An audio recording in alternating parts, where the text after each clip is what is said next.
ওয়েন্দ্রিলা আর তিয়াসের বৌভাতের অনুষ্ঠানে আমি আর দেবাশিস পৌঁছে গেছিলাম দমদমের সেন্ট প্যাট্রিক চার্চে। গিয়ে বুঝলাম আয়োজন খুবই এলাহি এবং আত্মীয়তাপূর্ণ, কারণ আমাদের স্বাগত জানানো হলো ফুলের পাপড়ি ছড়িয়ে। নিজেকে বেশ স্পেশাল মনে হচ্ছিল। এরপর ওয়েন্দ্রিলা আর তিয়াসের পরবর্তী জীবনের জন্য শুভকামনা জানিয়ে স্টেজ থেকে নেমে আসতে দেখলাম এখানে লাইভ মিউজিকেরও বন্দোবস্ত রয়েছে। কিছু সময় মিউজিকের ছন্দ উপভোগ করে এবার এগিয়ে চললাম স্টার্টার কাউন্টারগুলির দিকে। বিভিন্ন ধরনের স্টার্টার আইটেম ছিল, যেমন paneer shashlik, crispy baby corn, Lucknowi paratha, veg Manchurian, noodles, malai chicken, golden fried prawn, chilli chicken, galouti kebab, দই বড়া, পাপড়ি চাট, সিঙ্গারা, ফুচকা। আমি পাপড়ি চাট ট্রাই করলাম, টেস্ট মোটামুটি, তবে ফুচকাটা বেশ ভালো। আর দেবাশিস ট্রাই করলো মালাই চিকেন গ্রিন চাটনি দিয়ে, যেটার টেস্ট ঠিকঠাক। গেলোটি কাবাবের টেস্ট অ্যাভারেজ, আর দই বড়াটা বেশ ভালো লাগলো। ঠান্ডা ঠান্ডা মকটেলের কাউন্টার আর গরম গরম চায়েরও বন্দোবস্ত ছিল। এখানে চার্চের বাগানে হয়েছিল মেন কোর্স খাবারের আয়োজন। ছিল বিভিন্ন ধরনের স্যালাডের কাউন্টার, এরপর ছিল গিলেটি কাবাব আর পরোটার কাউন্টার। নিরামিষ কাউন্টারে ছিল ধোকার ডালনা, ভেজ পোলাও, ফুলকপি রোস্ট, পনির পাসান্দা, কাশ্মীরি আলুর দম, কচুরি।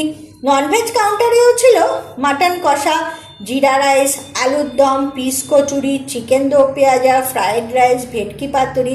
এবার এত সব খাবারের মধ্যে থেকে কি কি খাওয়া যায় ভাবতে ভাবতে প্লেটে তুলে নিলাম পিস কচুরি আর আলুর দম, টেস্ট ঠিকঠাক। এরপর নিলাম মিক্সড ফ্রাইড রাইস আর মটন কষা। ফ্রাইড রাইসের টেস্ট বেশ ভালো, ড্রাই ফ্রুটসের কারণে হালকা মিষ্টি মিষ্টি লাগলো। আর মাটন কষার নরম নরম গরম গরম মাটনের স্বাদ ছিল একদম ফাটাফাটি।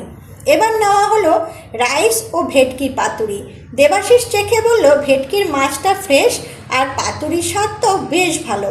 রাইসের সাথে বেশ ভালোই লাগলো খেতে। এরপর নেওয়া হলো মিক্সড ফ্রাইড রাইস আর চিকেন দো পেঁয়াজা। গ্রেভিটা বেশ টেস্টি আর চিকেনটাও বেশ টেন্ডার, তাই মিক্সড ফ্রাইড রাইসের সাথে বেশ ভালোই যুগলবন্দি হলো। এবার মিষ্টির কাউন্টারের দিকে এগোলাম। এখানে চাটনি পাঁপড় তো ছিলই, সাথে ছিল কালাকাঁদ, নলেন গুড়ের পাটিসাপটা, গুলাব জামুন, মিক্সড ফ্রুট চাটনি আর পাঁপড় দিয়ে শুরু করলাম। চাটনিটার টেস্ট বেশ ভালো, সাথে পাঁপড় বেশ মুচমুচে। এরপর নিলাম কালাকাঁদ, যেটা একদম ফ্রেশ আর হালকা মিষ্টি, সাথে নলেন গুড়ের পাটিসাপটাটা খেয়ে খুবই ভালো লাগলো। ভেতরের পুরটা একদম মুখে গিয়ে যেন মিলিয়ে যাচ্ছে। এবার গরমা গরম গুলাব জামুনের পালা, তার টেস্টও বেশ ভালো আর মিষ্টিও ঠিকঠাক, তাই সব মিলিয়ে ভালোই মিষ্টি মুখ করে এবার এগোলাম আইসক্রিম খেতে।